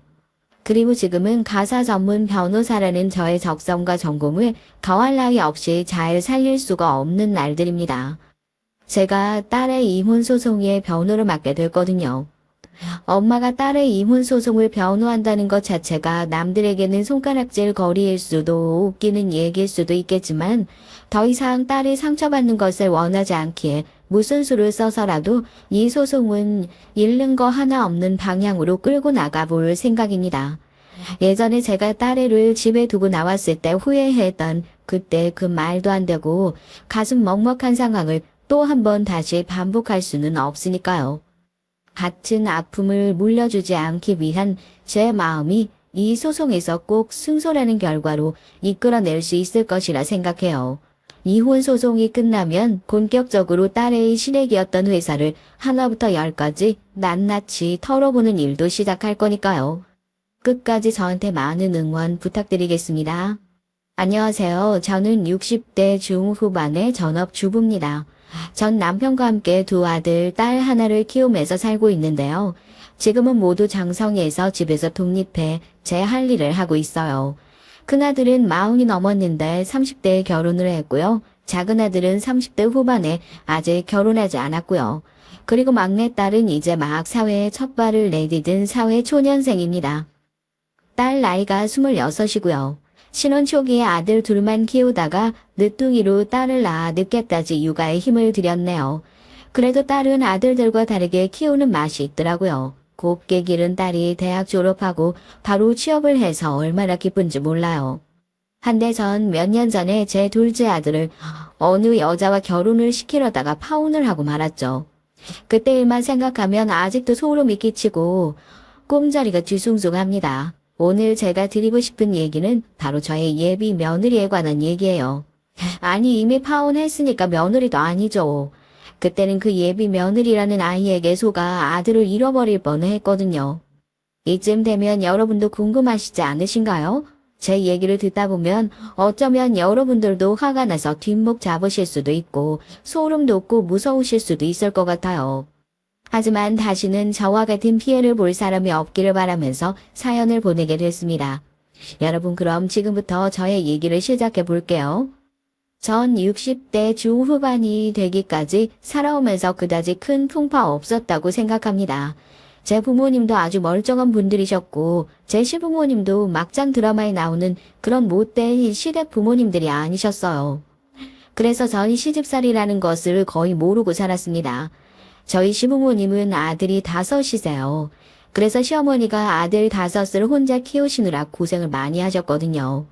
전 그 중에 둘째 아들과 결혼을 해서 둘째 며느리가 됐고요. 시어머님은 아직 시골에서 비교적 건강하게 살고 계세요. 90이 넘으셨는데도 아직 경로당에 다니시면서 정신도 쌩쌩하시고요. 그것도 참 며느리로선 복인 것 같아요. 연세가 90이신 시어머니가 치매도 안 걸리셨고 아직 혼자서 거동도 하시는 것이 쉽지 않잖아요. 그런데 시아버지는 비교적 일찍 돌아가셨습니다. 60대 초반에 암으로 일찍 가셨어요. 그래서 전 결혼한 지 얼마 안 되어 시아버지의 상을 치르게 됐죠. 그러고 보니까 지금의 제가 시아버지가 돌아가셨던 때보다 더 나이를 먹었네요. 참 세월이 빠르긴 빠른 것 같습니다. 저의 친정 부모님은 지금은 두 분 다 돌아가셨지만 아버지가 퇴역한 군인이셨고 어머니는 군인의 아내셨어요. 그래서 전 어려서 이사를 많이 참 다녔어요. 어릴 적부터 아버지가 근무지를 옮기면 군부대를 쫓아 이사를 다니다 보니 친구를 잘 사귈 수 없었죠. 그래서 초등학교 때 전 당당하게 할 말을 잘 못하는 마음 약하고 내성적인 아이였습니다. 전 5살 위에 오빠가 있었는데 그 오빠가 어릴 적에 저를 짓궂은 남자아이들로부터 지켜줬어요. 오빠는 저를 굉장히 과잉보호를 했거든요. 아버지가 군인 정신으로 동생을 잘 지키라고 틈만 나면 오빠에게 정신교육을 시키셨거든요. 군인 아버지에게 군대식으로 교육받은 오빠는 정말 군기가 어릴 적부터 바짝 들었습니다. 실제로 제가 어렸을 때 이런 일들이 자주 있었어요. 야, 김영애. 너 왜 이렇게 키를 잡고 말랐냐? 밥 안 먹어? 말괄량 삐삐로하고 머리는 왜 이렇게 땄어? 아, 아빠 잡아당기지 마. 너 두고 봐. 우리 오빠한테 이럴 거야. 오빠 제 운전 내줘. 야, 용아 도망가. 영민이 오빠 떴어. 얼른 도망가. 너 쟤네 오빠한테 잡히면 큰일 나. 이놈들이 누가 우리 영희 괴롭히고 있어. 너희들 한번 이 주먹 맛 좀 볼래? 남자아이들이 제 머리카락을 잡아당기거나 놀리고 도망가거나 할 때마다 오빠가 나타나 그 애들을 모두 혼내주고 저 대신 싸워줬거든요. 그땐 오빠가 정말 멋있는 히어로 같았어요. 오빠가 성인이 되어선 그때 아버지께 생리를 당했다며 우스갯소리를 했지만요. 그래서 남편이 저와 결혼 허락을 받으러 오던 날도 제 친정 부모님들은 다들 가만히 계시는데 제 오빠가 더 나서서 반대를 했었다니까요. 남편도 나중에 그때는 아버님보다 형님이 더 무서웠다라고 고백을 하더라고요. 결혼하고 나선 우리 오빠와 남편은 아주 둘도 없는 사이가 됐지만 말이에요. 서로 힘든 일 있으면 만나서 술도 한잔하고 고민을 나누는 사이가 됐답니다. 게다가 우리 아들, 딸들이 태어났을 때 오빠는 정말 조카 바보가 될 정도로 기뻐했어요. 오빠 역시 결혼해서 아이들이 있었지만 오빠 아이들은 이미 초등학생이 되었을 때였으니까요. 오빠는 조카들 보러 우리 집에 와서는 예쁘다고 안고 재워주기도 했었고요. 제 남편보다 우리 애들에게 더 헌신적이었답니다. 얘기가 잠시 딴 데로 갔는데요. 어쨌든 전 결혼을 한 후 남편이 벌어오는 돈을 알뜰살뜰 쪼개 살림을 하고 애들을 키웠어요. 남편은 울산에서 현대자동차를 만드는 공장에 다녔습니다. 그때 당시엔 제조업이 융성했던 때여서 남편의 월급은 우리 식구들이 모두 먹고 살 만큼은 됐죠. 그래서 남편은 애들 키우기도 힘든데 나가서 고생하지 말고 집에서 살림하고 살라고 말을 해줬습니다. 전 그게 그렇게 고맙더라고요. 다른 남편들은 애들 키우고 나면 바로 나서서 돈 벌라고 마누라를 그렇게 닥달하는 사람도 있다잖아요. 그런데 남편은 그러지 않았습니다. 우린 조금 덜 풍족해도 우리 애들에겐 당신 없는 집에 들어오게 하기 싫어. 당신이 고생하는 건 집에서만으로 족하니까 돈은 내가 벌게. 당신은 집에서 살림만 잘하면 돼. 애들 잘 키우고. 정말 그래도 괜찮겠어요? 고마워요. 내가 아끼고 아껴서 살림해볼게. 당신은 너무 무리하지 말아요. 처음부터 넉넉했던 결혼 생활이 어디 있겠어요. 하지만 저와 남편은 울산 자동차 공장 근처에 아파트 전세를 얻었습니다. 그리고 그 집에서 애들이 초등학교로 졸업할 때까지 거의 10년을 넘게 살았어요. 집주인도 좋은 사람이었고 그분도 울산 자동차 공장에서 일하는 분이었죠. 그래서 전셋집 보증금을 많이 올리지 않고 계속 재계약을 할 수 있었습니다. 지금 돌이켜보면 제 주위에 너무 좋은 사람들만 있었기 때문에 전 사람을 너무 잘 믿게 됐는지도 몰라요.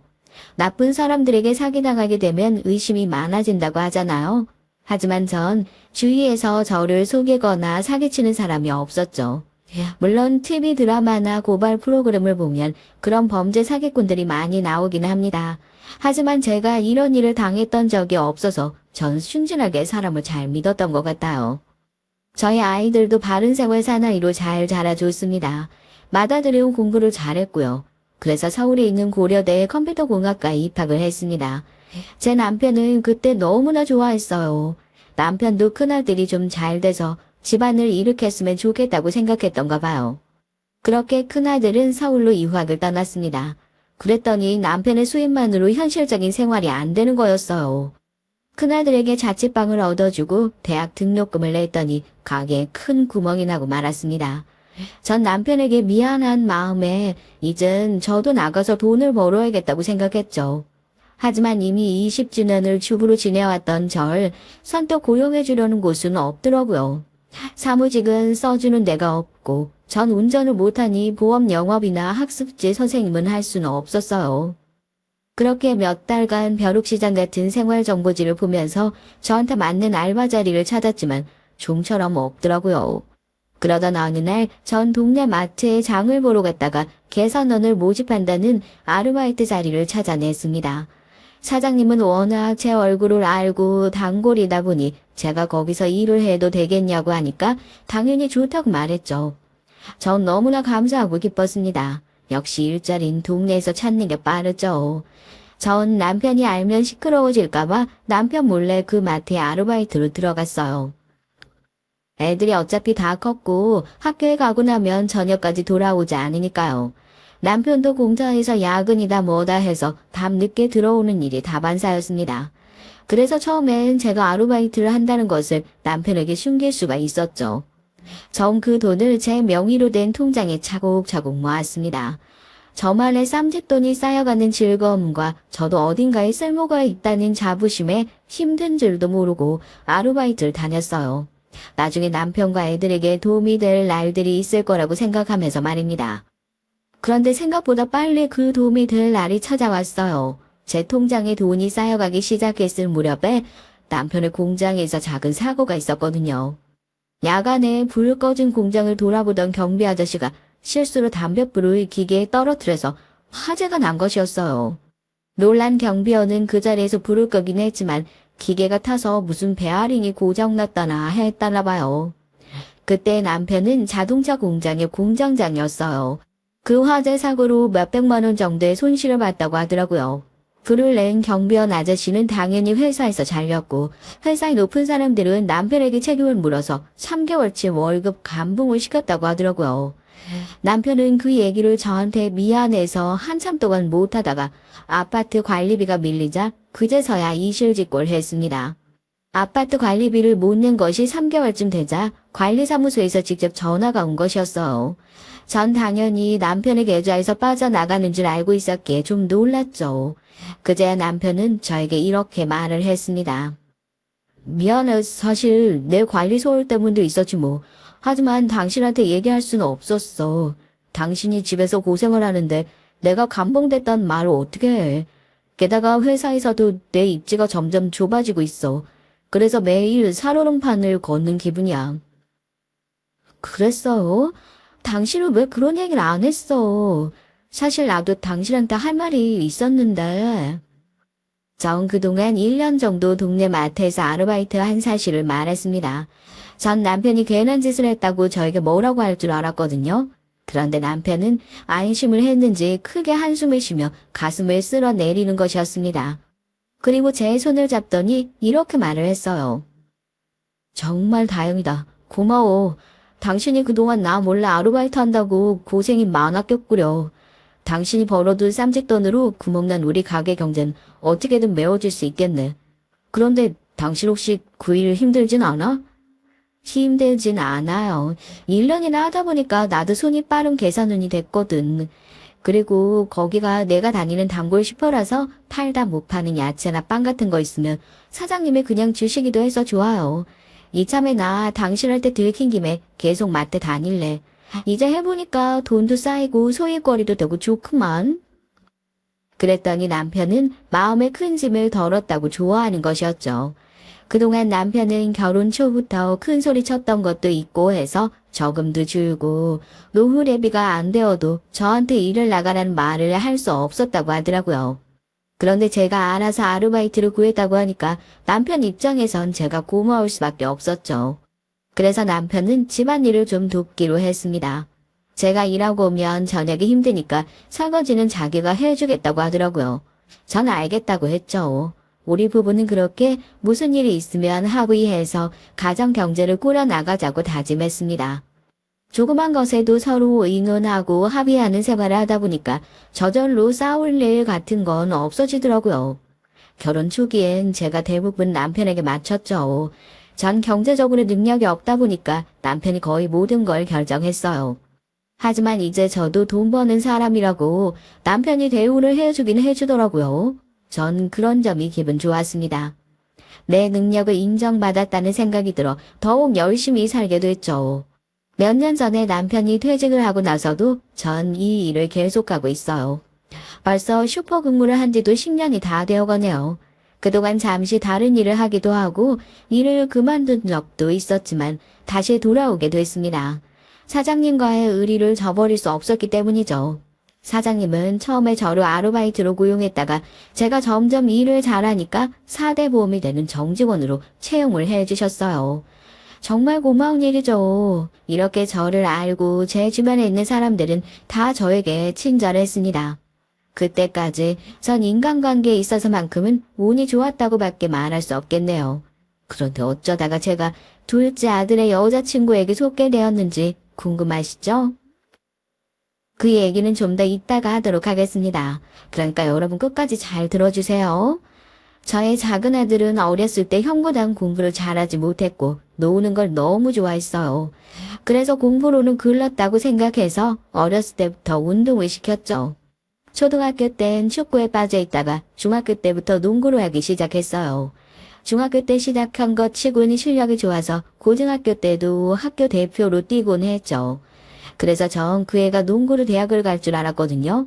하지만 둘째는 갑자기 음악을 하겠다고 하면서 밴드에 들어갔다고 해서 제 속을 좀 썩였습니다. 그것도 한창 공부를 해야 될 고등학교 3학년 때 말이에요. 전 맨날 밴드 연습한다고 기타 사게 돈 달라고 하는 둘째가 한심해 보였어요. 기타도 좋은 건 한두 푼 드는 것도 아니더라고요. 뭐? 기타를 사겠다고? 그것도 일렉트릭인지 뭔지. 엄만 허락 못해. 정신 차려. 너 지금 고3이야. 다른 애들은 다 공부한다고 난린데 너 도대체 언제까지 그럴 거야? 엄마, 나 다 컸어. 내 인생 내가 알아서 한다고요. 그놈의 공부. 이제 지겨워요. 나 어차피 형만큼 공부를 잘하지도 못하는데 왜 자꾸 잔소리를 하세요? 형이 명문대 갔으면 됐지 왜 저한테까지 공부를 강요하시느냐고요.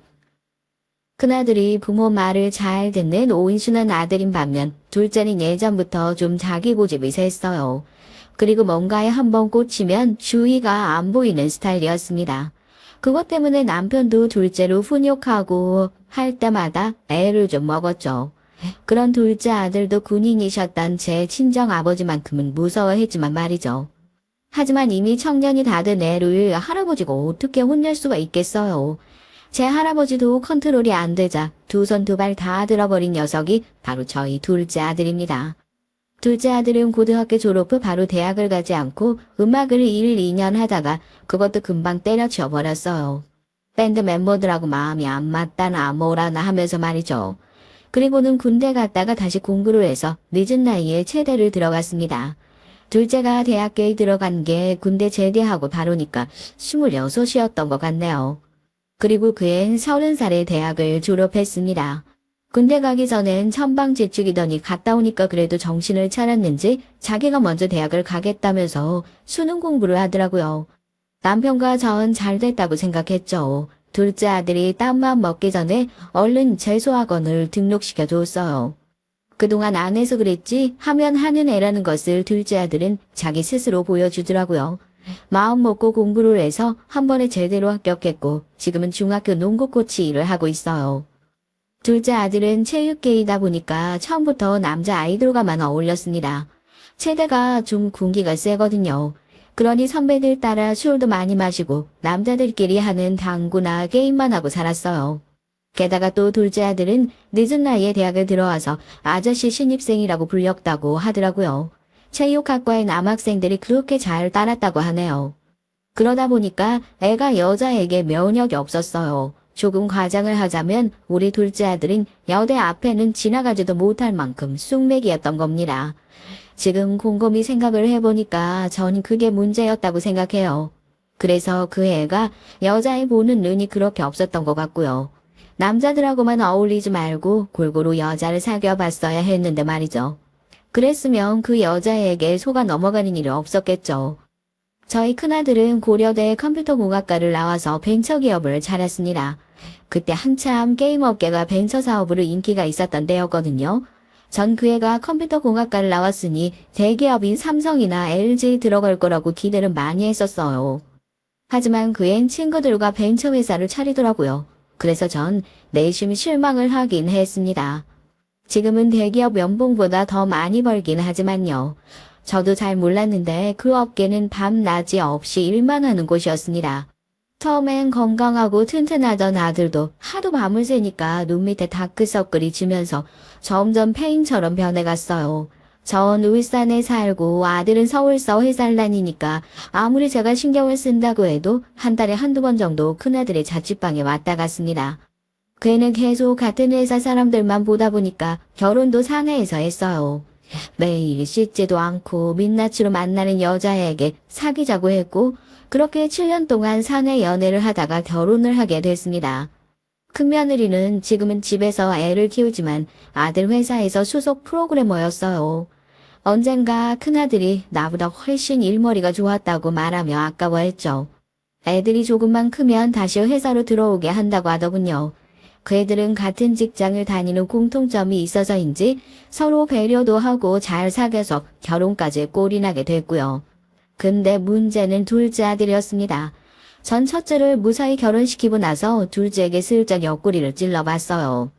예, 형도 결혼했고 너 혹시 만나는 여자 없어? 있으면 언제든지 엄마한테 소개 좀 해줘봐. 엄마 너만 장가 잘 가면 더 바랄 게 없다. 우리 딸이야. 제가 어련히 알아서 갈 거니까. 난 네가 제일 걱정이야. 도대체 여자 앞에선 입이 붙어버리기라도 하니? 엄마, 저 아직 취직한 지도 얼마 안 됐는데 무슨 결혼 얘기를 해요. 너무 일러요. 저 이제 33인데 왜 그러세요? 33이면 남들은 이미 결혼했거나 애 낳았을 나이야. 넌 대학 졸업도 늦게 했으니까 네 친구들은 이미 결혼한 애들도 있지 않니? 둘째 아들은 이미 예상을 하긴 했지만 펄쩍 뛰면서 결혼을 안 하겠다고 하는 것이었어요. 아직 때가 안 됐다, 취직한 지 얼마 안 됐다라는 것은 그저 핑계에 불과했습니다. 둘째 아들은 어디 가서 자기 혼자 여자를 만나 저에게 데려올 깜냥은 안 되는 것이었죠. 그런데 그런 줄만 알았던 둘째 아들이 어느 날 정말 예쁜 아이를 데리고 와서 자랑스럽게 소개를 시켜주는 것이었어요. 전 그날 둘째 아들을 다시 보게 됐다고나 할까요?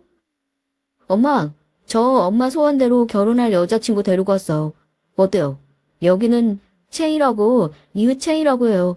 나이는 30이고 지금 취업 준비 중이에요. 어머니 안녕하세요. 저는 이채이라고 합니다. 준호 오빠한테 말씀 많이 들었어요. 제가 교육행정직 1차 시험 합격했거든요. 그래서 곧 면접 볼 준비하고 있어요. 세상에 아들이 소개해준 여자는 정말 1등 신부감이 아닐 수 없었습니다. 곧 공무원이 될 여자라니요. 그럼 얼마나 좋겠느냐고 생각만 하던 이상적인 며느리감이었죠. 그 채이란 아이는 우리 둘째 아들이 코치로 있는 중학교에서 첫 발령을 받을 예정이라고 하더라고요. 전 갑자기 궁금해서 예비 며느리에게 물어봤습니다. 둘이 어떻게 만났느냐고요.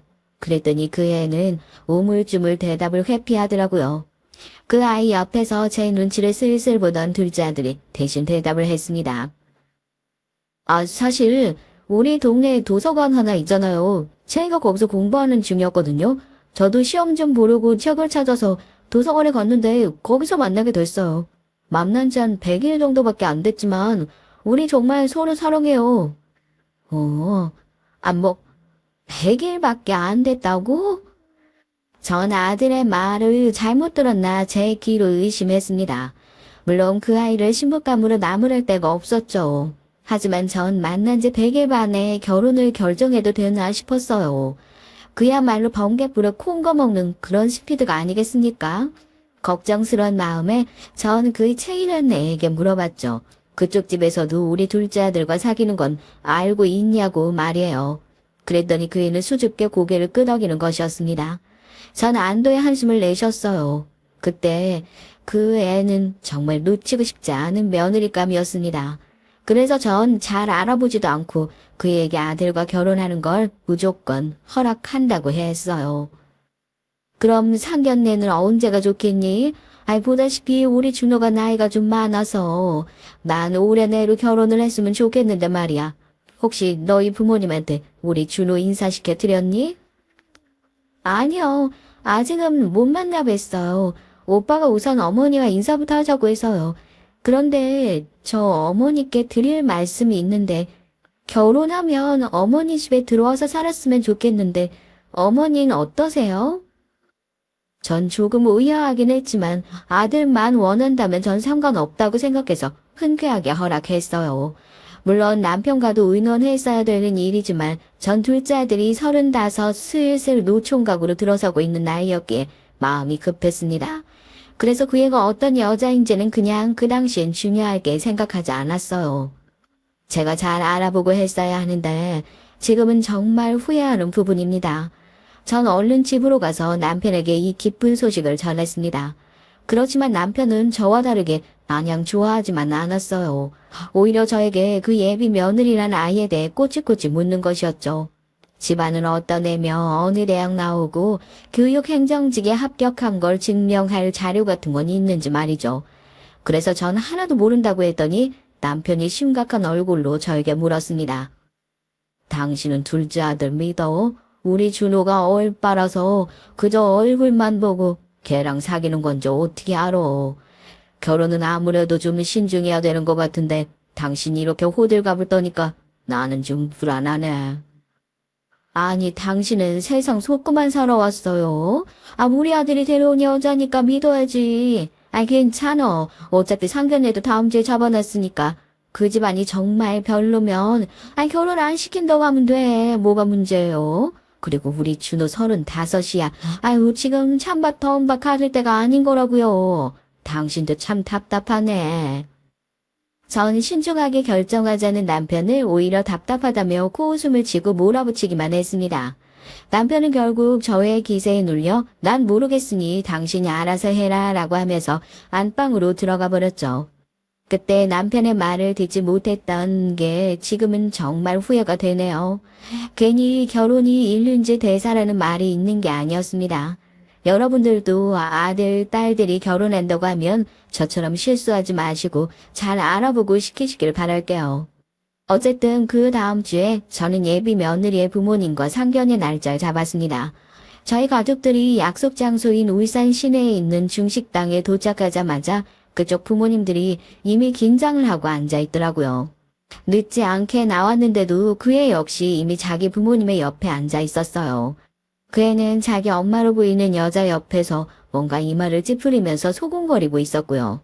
제가 헛기침을 하자 그 애와 그의 엄마는 동시에 저를 바라보더니 바들짝 놀라 귓속말을 멈추고 일어났죠. 아유, 안녕하세요. 우리 최희에게 얘기 많이 들었습니다. 반갑습니다. 네, 처음 뵙겠습니다. 아유, 우리 준호에게 두 분 얘기 많이 들었어요. 만나 뵙게 돼서 반갑습니다. 엄마, 말씀 많이 하지 마시고 조용히 알고 계시죠? 그래, 알았다. 그 아이는 자기 어머니에게 마치 명령을 하듯 말을 하는 것이었어요. 저번에 본 얌전하고 조용한 그의 이미지와 조금 달랐기 때문에 전 속으로 놀랐습니다. 하지만 대수롭게 생각하지 않았어요.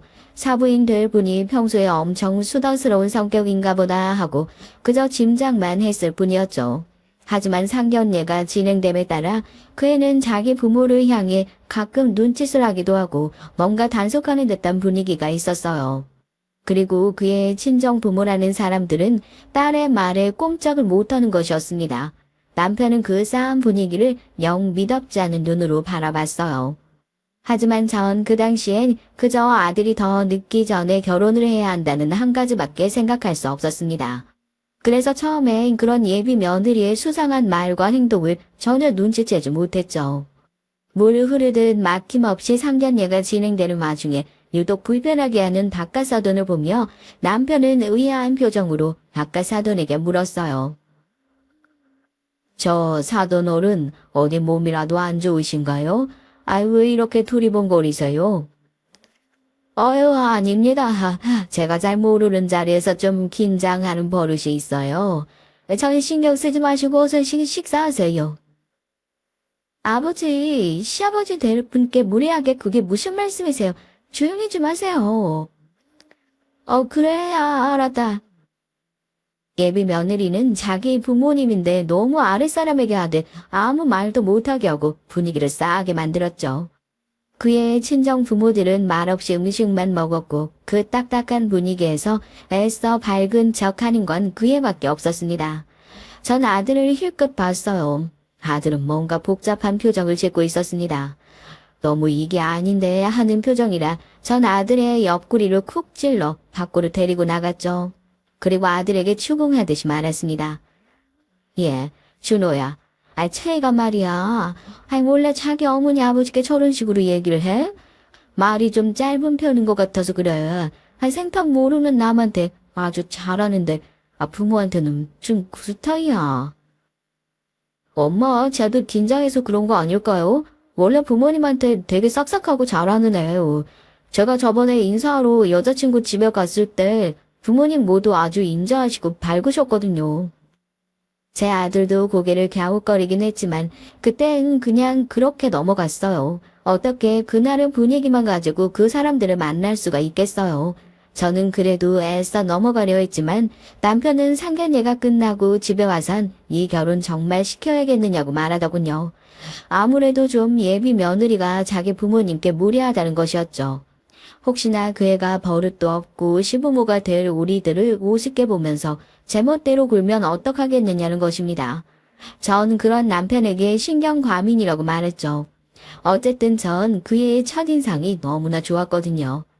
그런데 제 예비 며느리는 상견례를 마친 후 조금씩 수상한 점들을 보이기 시작했습니다. 결혼을 하면 저의 집에 들어와서 살고 싶다는 것도 사실 시부모님을 모시라는 것이 아니었어요. 그런데 그땐 그 사실을 몰랐습니다. 어느 날은 이런 일이 있었거든요. 우리 아들에게 제가 슈퍼에서 일을 한다고 얘기를 전해 듣고 예비 며느린 저에게 전화를 걸어서 이런 말을 하더라고요. 어머니 안녕하세요. 저 채희예요. 잠시 통화하시는 거 괜찮으신가요? 난 괜찮다. 근데 무슨 일로 전화를 다 했어, 우리 며느리가? 아, 네, 다른 게 아니고요. 준호 씨가 그러는데 어머니가 슈퍼에서 아르바이트 하신다고 하던데요. 저랑 오빠 결혼하고 나면 그거 그만두실 수 없나 여쭤보려고요. 어? 아, 그건 왜? 아, 무슨 이유라도 있어? 제가 단번에 거절을 했어야 하는데 그러지 않으니 그 애는 저에게 본심을 말해버리더라고요. 사실 제가 교육행정직 공무원이 되면 결혼을 해도 집안일을 할 수 없을 것 같으니 저보고 일을 그만두고 집안 살림을 하라는 그런 내용의 말이었습니다. 전 왠지 떨떠름한 생각이 들었죠. 같이 산다면 전 그날 며느리랑 같이 집안일을 나눠 할 생각이었거든요. 근데 그 아이는 생각이 저와 좀 달랐습니다. 게다가 아직 우리 애랑 결혼도 안 했는데 벌써부터 이런 말을 한다는 것 자체가 좀 어이가 없더라고요. 그래서 전 일부러 목소리를 깔고 그애에게 말했죠. 예, 츠이야. 내가 이런 말 한다고 서운하게 생각하지 마라. 하지만 내가 너희들 뒷바라지하기 위해서 내 일을 그만두는 일은 없을 거야. 너도 일이 5시에 끝나고 나도 6시에 끝나니까 비슷하게 집에 와서 넌 네 할 일 하고 같이 저녁 준비하면 된다고 생각하는데 안 그러니? 이 시엠의 말이 틀려? 어머니, 정말 실망해요. 이런 작은 편의도 봐주시지 못하나요? 준호 오빠랑 결혼하면 제가 일을 하니까 어머니가 집안살림 다 해주시고 애기 낳으면 애도 키워주실 거라고 했는데요. 제가 준호 오빠를 좀 잘못 본 것 같네요. 어머니하고 그런 합의도 안 하고 있었더니. 그러더니 며느리는 무리하게 전화를 끊어버리더라고요. 끊어진 전화를 붙들고 있던 전 뒤통수로 한 대 맞은 느낌이었습니다. 남편이 예비 며느리에게 느낀 쎄한 분위기는 이런 걸 두고 하는 말이었던가. 전 며느리가 조금씩 의심이 가기 시작했어요. 그리고 물러터진 제 아들을 만나봐야겠다고 생각을 했죠. 하지만 우리 아들도 바쁘고 저도 슈퍼 일이 바쁘다 보니 며칠 동안 한번 말은 해봐야지 생각만 하고 실천에 옮기지 못했습니다. 그동안 아들과 며느리는 주말에도 결혼사진을 찍는다, 식장을 예약한다 하면서 집에 잘 붙어있지도 않더라고요. 모든 것을 거의 예비 며느리였던 그 애가 결정하고 우리 아들은 그저 옆에서 고개만 끄덕였다고 나중에 준호가 그러더라고요. 자기도 그 차이라는 애가 그렇게 무례뽀에 말이 안 통하는 줄은 몰랐었다고. 아무래도 그땐 자기가 뭐에 씌었던 것 같다고 말했습니다. 우리 아들은 그게 사랑인 줄 알았다고. 그 애는 한번 자기 멋대로 되지 않으면 빨칸이 돌아서서 며칠간 냉전을 유지했다고 하더라고요. 그래서 우리 준호는 그 애가 헤어지자고 할까봐 아무 의견도 내놓지 못하고 그저 채이가 하라는 대로 고개를 기계적으로 끄덕거렸던 겁니다. 패물도 예비 며느리 마음대로, 방에 들어올 가구들도 그 애의 마음대로 했습니다. 하다못해 턱시도나 신랑 화장을 할 메이크업 가게까지 그 애가 멋대로 결정을 해버렸다는 거예요. 그렇게 떠밀려가듯 결혼식 날짜가 가까워왔어요. 전 예비 며느리가 좀 제멋대로인 면이 있지만 결혼하고 제가 그 애를 조금 고칠 수 있을 줄 알았죠. 하지만 그것은 제 착각이었습니다. 드디어 결혼 전날이 됐는데도 전 마지막으로 청첩장을 안 보낸 곳이 있나 점검을 했죠. 그리고 아들은 목욕을 다녀와서 집에서 자고 있었어요. 그런데 우리 집에 갑자기 초인종이 울리는 것이었습니다. 이상했죠. 올 사람이 없는데 말이죠. 전 현관 앞에서 누구시냐고 크게 소리쳤습니다. 그러나 아무 대답을 하지 않았어요. 전 좀 무서워서 아들을 깨워서 밖에 나가보라고 했죠. 예, 혹시 동네 애들이나 칼등 강도 같은 건지도 모르니까 조심하고 얼른 나가봐. 아유, 엄마, 그럴 리가 있겠어. 그냥 초인종 누르고 지나간 장난일 거예요. 안 나가봐도 돼요.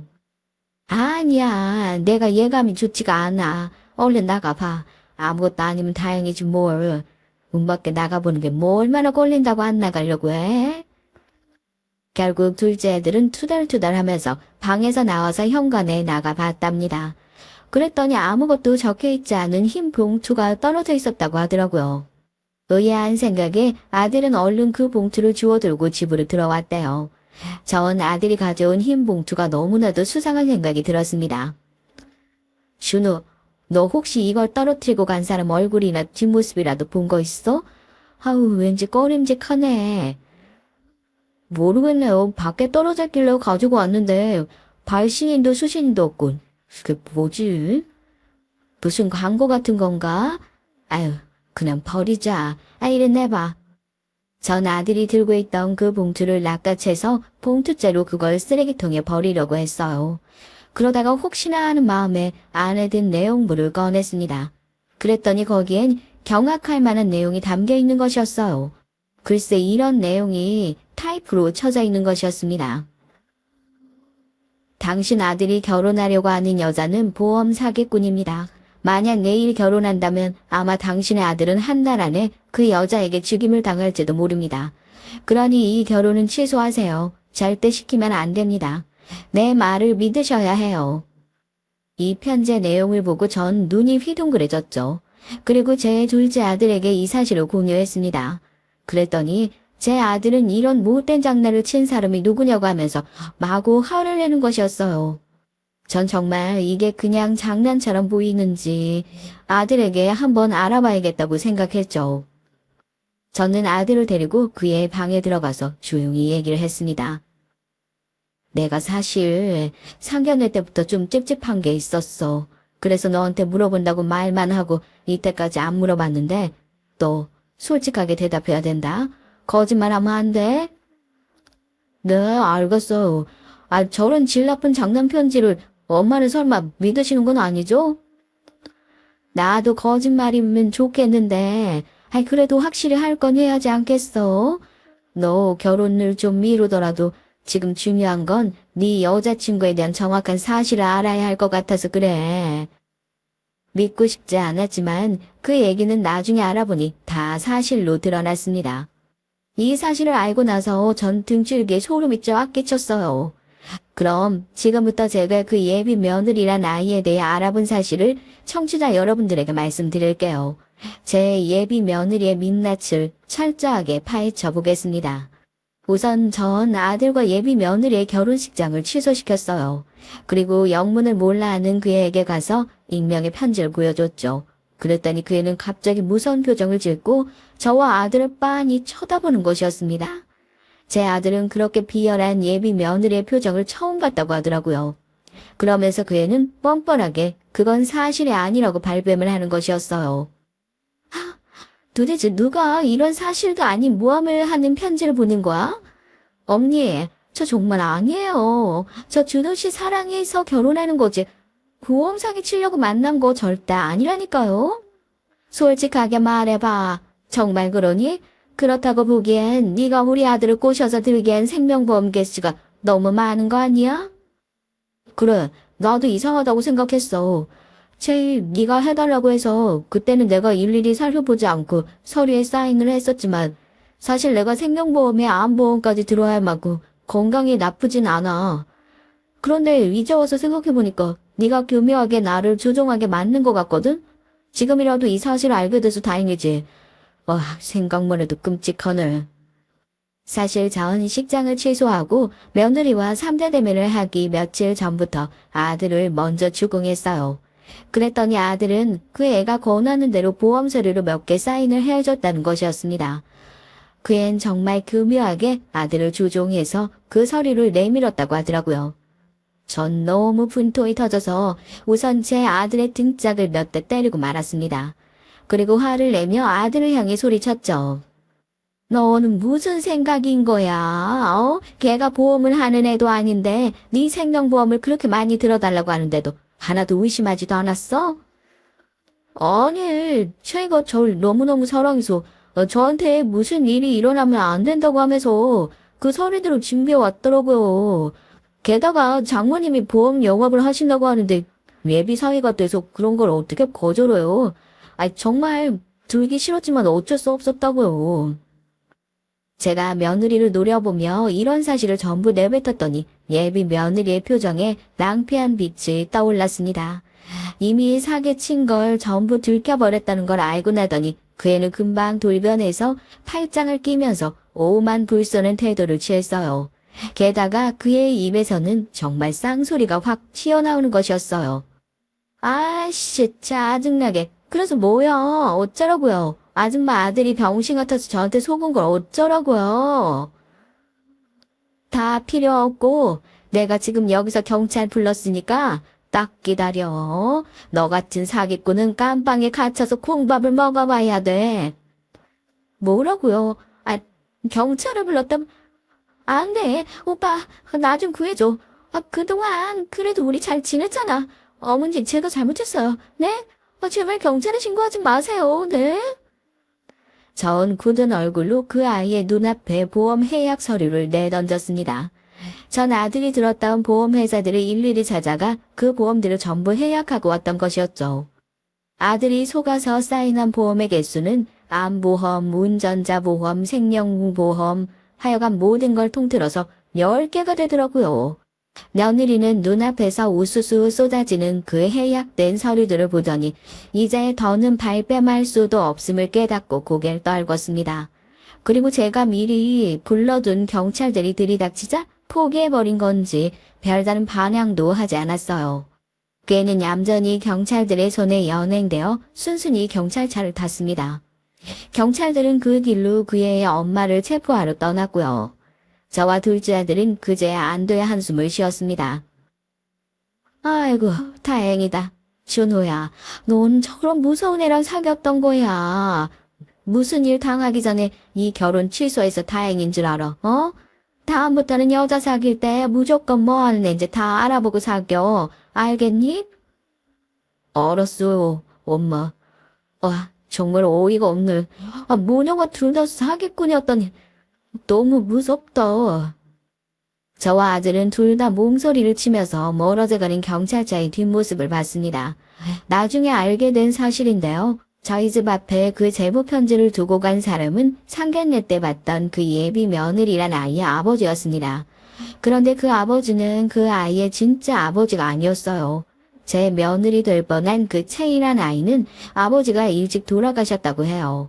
그래서 어릴 때부터 그의 엄마가 보험 영업을 하며 그 아이를 키웠는데요. 그 애는 20살 때부터 어머니 여자하고 보험 사기를 치고 돌아다녔다는 겁니다. 제가 박다사돈으로 알고 있던 그 아저씨는 그 애의 엄마와 내연관계였는데요. 그 상견례 때 계속 마려운 표정을 하고 있었던 것도 양심의 가책을 받아서였던 것 같아요. 대졸이었다는 것도 교육행정직에 합격했다는 것도 그 애의 나이도 당연히 다 거짓말이었죠. 알고 봤더니 그 애는 대학은커녕 공부하러 도서관에 다닌 적도 없는 애였습니다.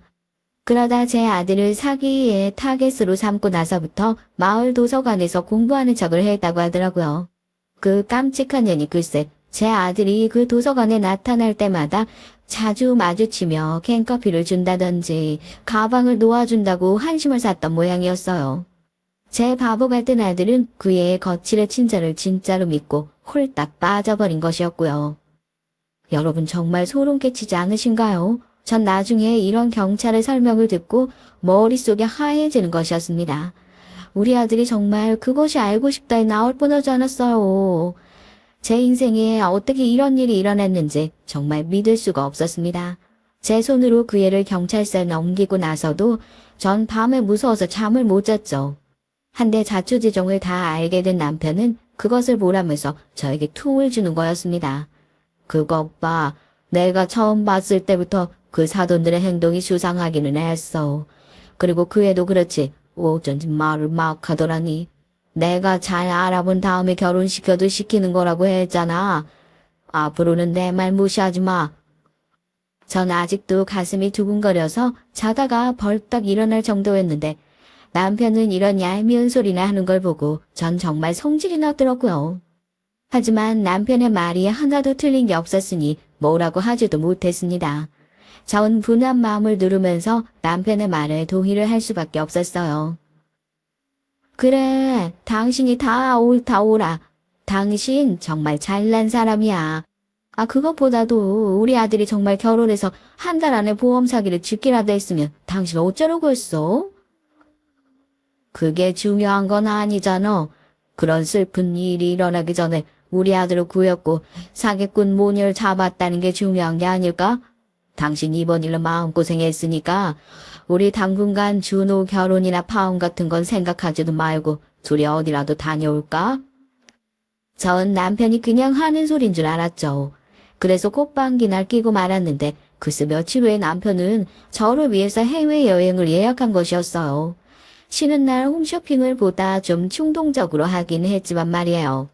그래서 저희 부부는 아들 결혼이 파토난 후에 둘이서 라오스로 여행을 다녀오게 됐습니다. 그 추억도 이제는 몇 년 전이 됐네요.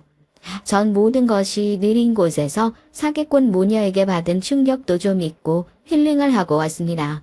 그리고 남편에게 나중에 애들 시집장가 다 보내고 나면 이곳으로 아예 이민을 오자고 했고요. 라오스는 정말 느림의 미학이 있는 곳이었어요. 사람들은 순박하고 기후는 따뜻하고 농사 짓는 삶에 대한 동경을 가진 채로 한국에 돌아오게 됐습니다.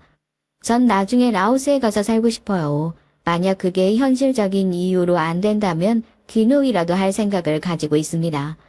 울산도 꽤나 큰 도시인데 대도시엔 범죄도 많고 너무 복잡하고 애들이 다 출가하고 나면 전 초록초록한 시골에 내려가서 꽃을 심고 마당을 가꾸면서 살고 싶은 마음이네요. 여러분, 제 얘기는 여기서 마치겠습니다. 오늘 제 사연 어떻게 들으셨는지 궁금하네요. 늙음하게 무서운 일을 당할 뻔했지만 그래도 아들이 무사한 것을 다행으로 알고 살고 있습니다. 그리고 전 둘째한테 너무 결혼하라고 성을 부리지 않기로 했어요. 뭐 끝까지 혼자 살게 돼도 그건 지 팔자 아니겠어요. 결혼에 조급해 눈이 멀어서 아들의 전 여자친구 같은 사이코패스를 또 만나면 안 될 거 아니겠어요.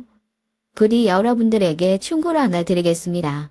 아들, 딸 결혼은 아주 신중하게 잘 알아보고 결정하시길 바랍니다. 저와 같은 실수는 저 한 사람으로 충분하니까요. 저도 다음에 아이들이 배우자를 데려오면 아주 뒷조사를 철저히 하고 나서 허락을 하든 결혼을 시키든 할 것 같아요. 이런 무서운 실수는 다시는 일어나지 말아야 하니까요.